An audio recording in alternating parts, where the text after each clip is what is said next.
What's going on, everybody? Blazing here. Welcome back to the channel. Hope you're having a wonderful day, and thank you for joining me on another Raid Shadow Legends video. All right, I got to talk to you guys about masteries and how we've been teaching the wrong thing for quite some time, right? A lot of us get lazy by just buying the masteries, 800 gems. We're just like, it's okay, we'll do it that way. But we're really wasting a lot of gems and a lot of energy. And especially now with Centranos, where we have to have masteries on a lot of these champions, especially the damage dealers, to be able to progress through it, it really matters on what you do with masteries. So I'm going to break down here. I'm going to try to make the best argument possible to show you what you should not be doing anymore, and hopefully to show you what you should be doing for your masteries. All right, so let's do some basic math here and see, am I really making any sort of point here, or is this going to be just me talking mumbo jumbo? All right, so we have 800 gems, which is usually what it costs us if we farm masteries. It's probably a little bit less. It's usually like 760, or if we just buy them straight out, it's 800 gems. Now, let's talk about what it really costs us. So 800 gems divided by 40 gems, that's 20 refills, right? At 130 energy per refill, that's 2600 energy. Breaking it down per run, which is 14 energy per run, means we got to do 185 runs, right?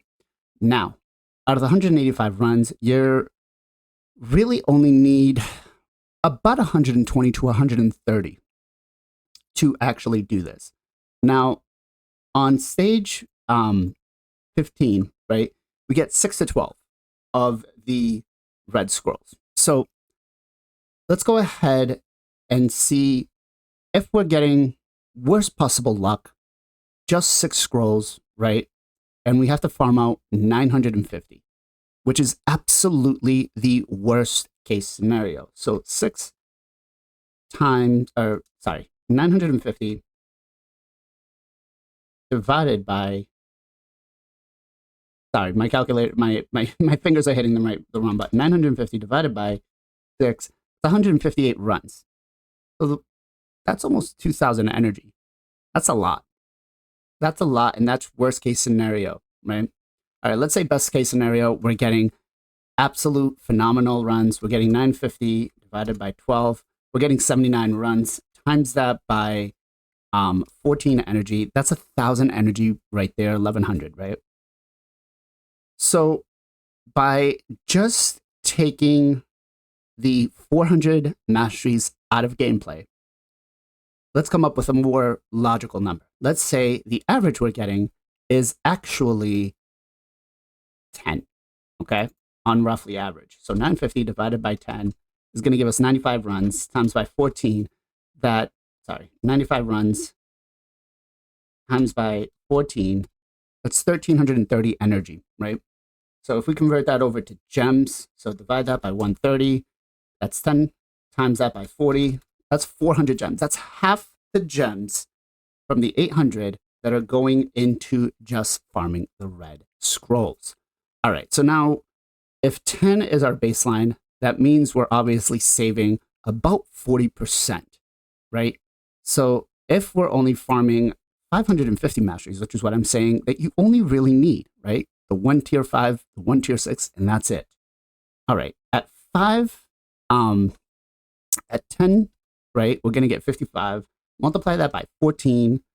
55, multiply that by 14. That's 770 energy, which is basically almost what you have left for the day after you get all your dailies done, right? And now let's convert that over to gems. Then we're talking at 130. We're talking 6 gem refills, right? Times that by 40. That's 236 gems. So essentially, you are spending 236 gems extra every champion you buy their masteries and you fully max out on masteries that you don't need to, right? So if it's only really costing us 600 gems, right, minus the 800, so it's costing us 563 gems to get the full masteries, at let's say 600 at this case, that's a quarter of all the gems that you've been spending wasted. at 2,800 gems right now and 600 energy or 600 gems, right? I have enough here to master 4.5 champions, right, for the next CVC. I actually need to master quite a bit because of Centrano. So it's really kind of big that you don't just buy the masteries, don't farm the full masteries out. Look at the champions kit and see, does the champion actually need this? All right. So first of all, there's 3 branches of masteries, right? We have offense, defense, and support. Every champion is going to go for 1 tier 6 mastery, whether it's on offense, on defense, or support. The second tree, usually going anything after the 4th tier mastery is kind of a waste because there's going to be very minimal times that that mastery is going to come into play and it's actually going to be used, right? Now, there are some case uses where I would say, yes, definitely it could help, especially if you're looking to mid-max damage, right? Let's say on your Hydra team, or if you're trying to get clan boss, or maybe get a little faster runs in some of your dungeons. But even at that, it's really not going to make a huge difference. So what I want to do is I want to break down all these masteries and see, as a secondary case use, will we actually take any of these and will they help depending on anybody that you use to try to get these on? So let's go ahead and start with the support tree. So on the support tree, as a secondary tree, you're really looking for somebody that's going to land some debuffs. But you're not going to have a lot of champions that are going to do both nuke and debuffs. Yeah, you may have some Hydra builds, right, that can land some debuffs, but not most of the times. But let's go ahead. Master Hexer has a 30% chance to extend the duration of any debuff cast by this champion by 1 turn. It will not extend stun, sleep, freeze, fear, provoke, petrification, bombs, true fear. So this one, basically, as long as it's a decreased defense, weaken, poisons, HP burn, any of those, it will extend the chance by 1. It's 30%. Not always guaranteed, and is it really worth it? Again, if you're trying to maximize for like Hydra, Clan Boss, places like that, yes. More for Centranos or dungeons or anything else, not really. It's a waste of 200 scrolls. Sniper increases the chances of placing any debuff from a skill or artifact by 5%, will not increase the chances of placing a stun, sleep, freeze, fear, provoke, true fear, petrification. Is this going to help you anywhere? Not really. It's really not going to come into play almost at all. Very, very niche case uses that this might actually help. The only set that I could think of that it might have worked was for curse set, right? It could be a little helpful. But honestly, not, a 5% chance, that's 1 out of 20. I'm not going to spend the extra scrolls to try to get this because 1 out of 20 chances, not really high enough for me. So as a secondary tree, would I go for this? No. Spirit Haste. All right, so Spirit Haste increases speed by 8 for each dead ally stacks up to 24. Now, this does have its case uses. This has its case uses if you have a hybrid build with a reviver / support, right? So if you got something like a Molly, right? She's a support where she could be very annoying CC champion and could also be a reviver, right? You definitely can use this as a backup for a solo champion, although most solo champions already go with a support. But if you're farming lower end dungeons, you could definitely use this as a secondary tree. Again, chances are most of your solo champions, though, are already going to take this as their primary tree. So would I farm this? Very, very niche case uses, but 99% of the time, I would skip it. Lasting Gifts. Lasting Gifts is really going to fall on anybody that has buffs, right? Has a 30% chance to extend the duration of any buff cast by this champion by 1 turn. Basically, increase defense, increase attack, increase accuracy. It won't do block damage, unkillable, revive on death, or taunts. So, strengthen, shields, those kind. How many of these champions will you use on a secondary tree that has this? Champions like Mithrala, if you're going for like a full-out damage build, trying to mid-max, let's say if you were using it for Fire Knight or Hydra, could use this. But then you also run the risk of messing up your target for Mischief Tank. Clan Boss could help you. Again, could also run a little bit of problems depending on who your stun target is. So should you be taking this? No, right? Maybe in Arena, you can make some case use for, some particular champions. But again, most of those champions are going to take the support tree as their main tree. So do I or should I farm this mastery? No, I would not. All right, let's go into the defense tree. First one up, we got Deterrence. Has a 20% chance to counterattack an enemy when an enemy applies a sleep, stun, fear, true fear, freeze, petrification, or sheep. All right, so 20%, 1 out of 20 for them to counterattack. Is this really beneficial anywhere else? In Hydra, it could mess up your run if the wrong head is out, right? In Clan Boss, it definitely could help. A 1 out of 20% chance could give you that little bit of extra damage boost you need to get yourself a 1 key if, though, you have a traditional team. An unkillable team, 90% of the time, is going to be working with a block debuffs. But if you have a traditional team which has a cleanser, like a Doom Priest or a Tuhanarok, something like that, then this can come into play.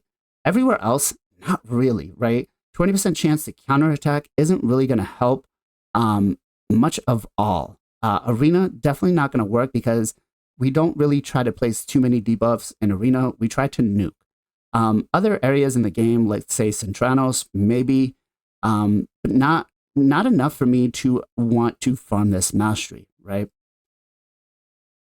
Let's go ahead now with Retribution. It has a 50% chance to counterattack when this champion loses 25% of their max HP or more from a single enemy hit. Okay, so we got a 50-50 chance of counterattacking if we take a nuke. All right, so this one is one of the ones that you could definitely use. Now, here's where you would want to use this. You would definitely want to use this some places like Hydra, right? This could proc quite often and could definitely be a damage boost. You could definitely use this on a non-Demitha unkillable, so a non-block damage unkillable team like a Maneater. This could come into play quite a bit, right? This could also come into play in certain cases in Arena on your nuker champions, right? Your squishier champions that are built to take that hit or the initial hit, but then still survive from what's going on. So this is a mastery that I definitely would, depending on where it's being used, again, those certain case uses, that I would take it just to be able to have that extra little boost, right? I would definitely put this on a champion like a Stunset, an AoE champion, like a Skull Crown. She's a perfect candidate for this, right? So this is one of the masteries that I definitely would take. All right, let's go Cycle of Revenge. Has a 50% chance of increasing the turn meter by 15% when an ally is attacked with a critical hit. Only increases the turn meter once if an ally receives multiple critical hits from a single skill. All right, so chances are your turn meter booster, right, for Arena or your support for Arena as a secondary tree is going to want this, right? It's going to help them go first. And that's pretty much about it. This is going to break any speed tune you take anywhere else. If you do it in Clan Boss, if you do it in Hydra, maybe Hydra you can get away with it because you want your supports going faster. So if you have like a Doom Priest or a Tuhanarok that's going to come in and cleanse you and you take a smack, this could come in and give the rest of the team the support. As for anywhere else, not really enough for me to want to be able to use this, right? Again, also think about how many times you're going to use this particular champion in this content, right? Are they going to be a steady farmer for, let's say, a solo dungeon? And if they're a solo dungeon farmer, this mastery is going to come into play one time and that's it. So it's really not worth it, right? So would I farm this mastery? For my supports in Arena, yes. My supports in Hydra, yes. Everywhere else, not really. All right, let's go to Selfless Defender. Decreases the damage an ally receives from the first enemy hit in each round by 20%. This champion will receive that damage instead. All right, so candidates for this are going to be champions like your UDK, your Usuga. But again, they're going to take this as a primary mastery, right? They're going to take this as their first one because chances are their very next mastery is going to be Bulwark. So is it really something you would take as a secondary support? In some case uses, yes, I did take this on my Riho Bone Spear for my Phantom Shogun team because I need her to help me take that initial damage from my Nullhorn so he doesn't die, because she's built pretty tanky. So she takes a little bit of the damage, helps him survive. That way I can pump a little more damage into my Nullhorn. So it's a very specific tune. But other than that, would you take it on anybody else? No. Most of your defensive champions that you're going to have, most of your tanks that you're going to take are already going to have this mastery, right? Unless they're going a support build first, right? Because they need some accuracy or something else. Or maybe you decide to take Elixir of Life for some reason. Then you could take this. But again, I'd be a little wary because it's only going to come into play one time per round. So it's not going to get a lot of use, right? Hydra, it's just one round, right? Clan Boss, it's just one round. Dungeons, you have the 3 rounds, but do you really want whoever this champion is going to be that takes this taking more damage than they should be, right? Are they going to be strong enough to take it? So again, this is one of those masteries where if it's not the primary tree for the secondary one, I don't really think it's worth it. And I don't take it unless I really, really have to on some of those support builds for those champions, right? All right, so let's go ahead now and let's talk about offense. We got Stoked to Fury. Increases the damage by 4% for each debuff on this champion. Stacks up to 24%, up to 12%. Where could this be useful? So the number one place that this would be useful would be Hydra, right? We have the poison head that comes out, throws a whole bunch of poisons. We've got the heal reduction. If we're looking to mid-max the damage, this could come in on a secondary support or a defense champion, like a tank, to give us a little more of a damage boost. 12% damage boost is going to be quite a bit. Minimum, you're going to get it 4%, but it could be helpful.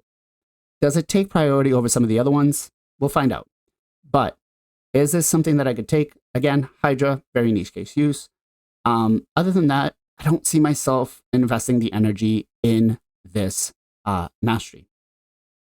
All right, let's go to Blood Shield. Places a shield buff on this champion for 1 turn when this champion kills an enemy, except boss minions. The value of the shield is 15% of this champion's max HP, occurs once per turn. Absolutely the most useless mastery in the offense tree right here. Most of your nukers are going to be built with a 30%, 30k HP. Let's say you get lucky and build your attack based with 50, okay? So 15% of 50 is what? Let's say 20, right? Or roughly around there. A 20k shield isn't really going to do much. And again, that's if you're building 50k HP. Most of your nukers aren't really going to have that. It's going to be very hard. But again, it resets every turn. So the damage is going to be if you kill that champion. So definitely not a mastery that I would go in on a secondary champion or even look to touch. Plarium, buff this mastery, please. Make it useful. All right, let's talk about Kill Streak. Increases the damage inflicted by 6% in arena and 3% in all other locations for each enemy killed by the champion in a battle. Stacks across each round in a battle, up to 12%. Okay, so Kill Streak's got a very unique case use for solo farmers, right? For dungeons, campaigns. This is actually one of the better masteries because the damage will stack up over time. Most of your solo farmers for dungeons are going to go down the support tree, right? Because they're going to need most of those turn meter boosts and everything else. And so taking Kill Streak can help you get that little bit of extra damage on those champions like Artak, right? Even though we don't build Artak for pure damage, we build them for the HP and HP burn. This can help us a little bit, right? Tomb Lord can do some of the dungeons, Sage 20s, 25s, I believe it is, some of those too. So we would build them with that case, right? Campaign farmers, again, something that they would use. But campaign farmers, let's be honest, they're going to probably take this as their main tree, not their secondary, right? So is this something that I would take? Yes, for those case uses. For Hydra, for Clan Boss, for Arena, not really, right? The 6% in Arena, it's going to be on the first hit, and that's it, right? you're not going to do a lot of things because there's no multiple rounds.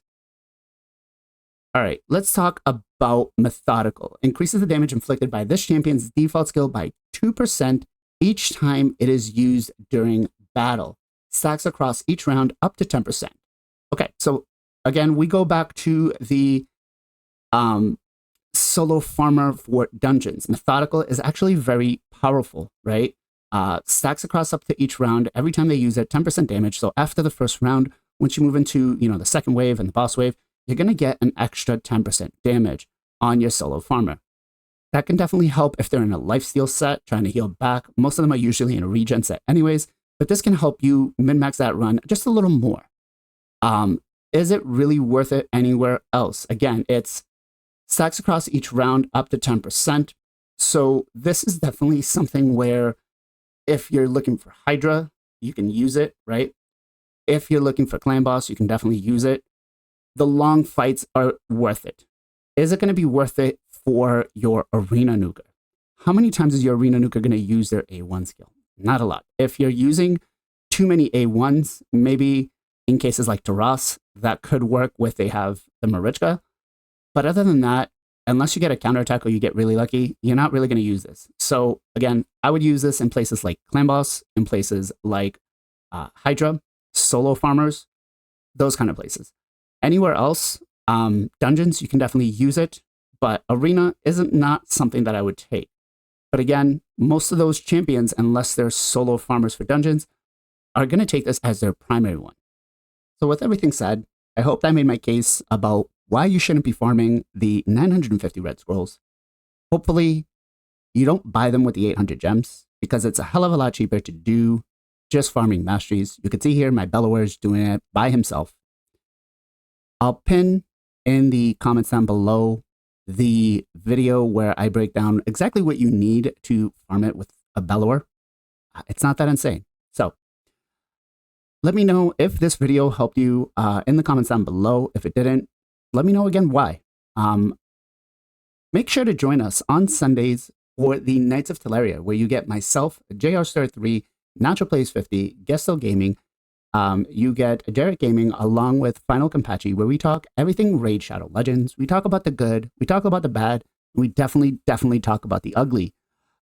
We have some healthy, friendly banter amongst all of us. We have multiple perspectives, whether you're early game, mid game, free to play, pay to win, light spender, whatever. And we try to bring every perspective into the show to cover it, so we get a fair balance of everything. As always, guys, much love, much appreciation. Be safe, be well, be good to each other, and I'll catch you guys next time.